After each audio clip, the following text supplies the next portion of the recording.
An accused killer of a pregnant Spartanburg woman appeared in court this afternoon. As you can see, he tried to hide his face from our cameras. That is 24-year-old though Tremaine Johnson. The Spartanburg Police Department charged him with the murder of 23-year-old Bre Wiles. Wiles was found shot to death in the lake at Duncan Park back in May. Fox Carolina's Bre Wiles has been following this story as he was there as Johnson went before a bond court earlier today. And he also sat down with some of Bre's family tonight, and he joins us live from the detention center with more on this. Brandon? You know, her family was out here in full force earlier today. 13 of Bre's family members and friends showed up to look the accused killer in his eyes. You know, they tell me Bre was a very positive person, full of energy and willing to help anyone. They said today's arrest was the start of closure for them and hopefully justice for Bre. But he ran after he did what he did. So please, no bond.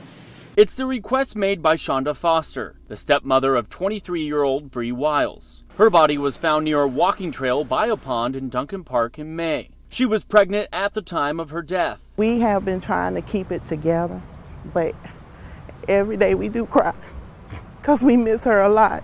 8 months later, Spartanburg police arrest 24-year-old Tremaine Johnson. He's accused of killing Bre. I jumped up and down, and I thank God because we have been praying constantly about this day, and today is the day. Family members say the two had recently begun dating prior to her murder. Solicitor Barry Barnett says the shooting took place May 9th, but her body was not discovered until the 11th.